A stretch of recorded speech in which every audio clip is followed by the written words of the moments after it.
اولیاء ولی کی جمع ہے، ولی دوست کو کہتے ہیں، اس میں قرب کا معنی پایا جاتا ہے۔ اللہ جل جلالہ کا اپنے مخلوقات کے ساتھ قرب کا تعلق ہے۔ قرب کے تعلق کے کئی درجات ہیں یا کئی نوعیتیں ہیں۔ ایک نوعیت تو وہ ہے جو ہر مخلوق کو حاصل ہے کہ اللہ تبارک و تعالی اپنی ہر مخلوق کے قریب ہے، ہر مخلوق اللہ کے قریب ہے، ہر انسان اللہ کے قریب ہے۔ اللہ تبارک و تعالی انسان کی شہ رگ سے بھی زیادہ اس کے قریب ہے۔ تو اس اعتبار سے تو قرب ہر انسان کو حاصل ہے، بلکہ ہر مخلوق کو حاصل ہے۔ اور جس قرب کی وجہ سے یہ درجات ملتے ہیں وہ ایک خصوصی نوعیت کا قرب ہے، اور وہ قرب جس کو حاصل ہو جاتا ہے اس کو پھر ولی کہا جاتا ہے۔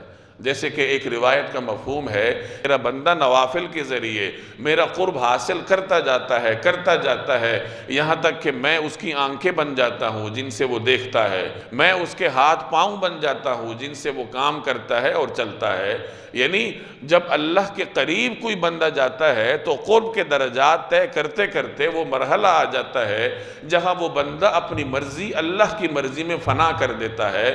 پھر بندہ اپنی ذات میں کچھ نہیں رہتا، وہ اگر کوئی کام کرتا ہے تو اللہ کی رضا کے لیے کرتا ہے، کوئی بات بولتا ہے تو اللہ کی رضا کے لیے بولتا ہے، کوئی دیکھتا ہے تو اللہ کی رضا کے لیے دیکھتا ہے۔ اور یہی اس حدیث کا لب لباب ہے کہ پھر میں اس کی آنکھیں بن جاتا ہوں، میں اس کے ہاتھ بن جاتا ہوں، اور میں اس کی زبان بن جاتا ہوں۔ یہ ہے ولی کی تعریف کہ ولی کہتے کس کو ہیں۔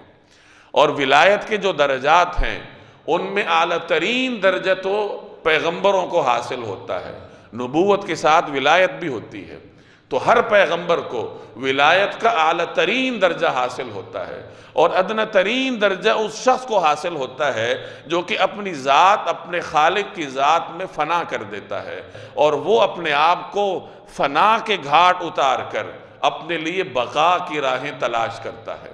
چنانچہ ایک بزرگ سے کسی نے سوال کیا تھا کہ کیا حال ہے؟ تو انہوں نے فرمایا کہ اس شخص کی حالت کیا پوچھتے ہو کہ جس کے اشارے پر کائنات چلتی ہو؟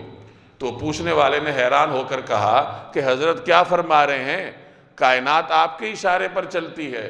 تو انہوں نے فرمایا کہ دیکھو ہم نے تو اپنی مرضی اپنے رب کی مرضی کے آگے فنا کر رکھی ہے، اب رب کی جو مرضی ہے وہی ہماری مرضی ہے، رب کی مرضی سے کائنات چل رہی ہے تو گویا کہ ہماری مرضی سے چل رہی ہے۔ تو یہ اللہ جل جلالہ کے وہ بندے ہوتے ہیں جنہیں اللہ جل جلالہ ولایت کے درجات نصیب کرتا ہے، پھر انہیں دنیا کی کسی چیز کا کوئی خوف نہیں ہوتا۔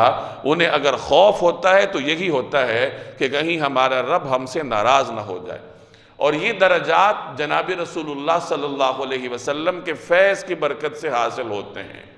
نبی کریم صلی اللہ علیہ وسلم کو اللہ تبارک و تعالیٰ کے ساتھ جو خصوصی قرب کا تعلق تھا، تو امت کے افراد محنت کرتے ہیں، آپ کی سنت کی اتباع کرتے ہیں، اور آپ کا اپنے رب کے ساتھ جو تعلق تھا اس تعلق میں سے اپنی صلاحیت کے بقدر حصہ حاصل کرتے ہیں۔ نبی کریم صلی اللہ علیہ وسلم کے صحابہ کرام بغیر کسی واسطے کے آپ صلی اللہ علیہ وسلم کے فیض یافتہ تھے، انہیں فیض بغیر کسی واسطے کے ملا۔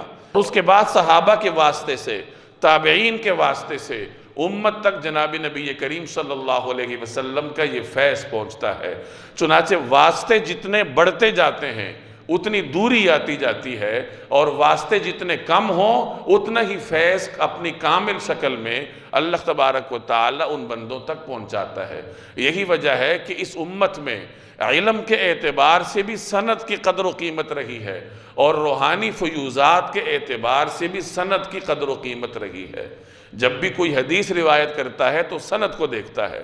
یہی صورتحال روحانی درجات اور ان کمالات کو حاصل کرنے میں بھی ہے کہ جب کوئی آدمی کسی خانقاہ کا رخ کرتا ہے تو اپنے آپ کو ایک سلسلہ سند کے ساتھ وابستہ کرتا ہے۔ چنانچہ اس قسم کے درجات یا یہ جو مشقتیں اللہ تبارک و تعالی نصیب کرتا ہے تو اس کے لیے یہ راستہ ہے۔ تو میں نے عرض کیا کہ اس امت میں ہمیشہ سند کو وقت کی نگاہ سے دیکھا جاتا رہا ہے، اور سند میں جو ہمارے اسلاف تھے جو جتنا قدیم ہوگا اتنا وہ قیمتی ہوگا۔ اور قیمتی کیوں ہوگا؟ کیونکہ وہ زمانے نبوت کے قریب ہوگا۔ تو زمانے نبوت کے جو جتنا قریب ہے اسی قدر اس کی قدر و قیمت ہے، اسی قدر اس کی وقت ہے، اور آنے والے زمانوں کے لیے اسی قدر اس کی اہمیت بڑھتی جاتی۔ یہ تو دنیا میں بھی آپ دیکھتے ہیں کہ طاقت کے مراکز کے جو جتنا قریب ہوتا ہے جغرافیائی اعتبار سے، اسی قدر اس کی اہمیت زیادہ ہوتی ہے۔ یہ وزراء مشیرین کیوں اسلام آباد میں بیٹھے ہوتے ہیں؟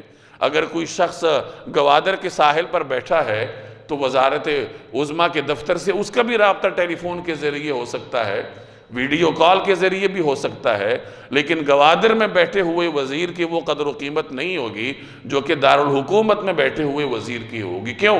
کیونکہ وہ طاقت کے مراکز کے قریب ہے۔ تو یہ تو دنیا میں بھی ہم دیکھتے ہیں کہ جو آدمی جغرافیائی اعتبار سے آپ کے قریب ہوتا ہے تو تعلق زیادہ ہوتا ہے، ایک فطری سی بات ہے۔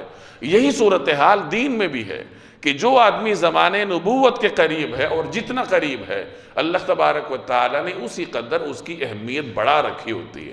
اس لیے ہم تو یہی درخواست کرتے ہوتے ہیں کہ اہل بیت ہیں، صحابہ کرام ہیں، امت کے اسلاف ہیں، اولیاء اللہ ہیں، ان کا احترام کرنا چاہیے۔ اور نبی کریم صلی اللہ علیہ وسلم کی بھی یہی تعلیم ہے۔ آپ علیہ الصلوۃ والسلام نے فرمایا المرء مع من احب، آدمی کس کے ساتھ ہوگا؟ اسی کے ساتھ ہوگا جس کے ساتھ اس کو محبت ہے۔ آپ کو اللہ کے نیک لوگوں کے ساتھ محبت ہے، انہی کے ساتھ حشر ہوگا۔ آپ کو اگر دنیا میں یہ جو ہمارے ہیروز ہوتے ہیں، چاہے وہ کھیل کے میدان سے وابستہ ہوں، سیاست کے میدان سے وابستہ ہوں، ان کے ساتھ اگر حد درجے کی محبت ہے تو انہی کے ساتھ انسان کا حشر ہوگا۔ تو یہ تو قاعدہ کلیہ جناب رسول اللہ صلی اللہ علیہ وسلم نے بیان فرما دیا کہ جس کے ساتھ تمہیں محبت ہوگی اسی کے ساتھ تمہارا حشر ہوگا۔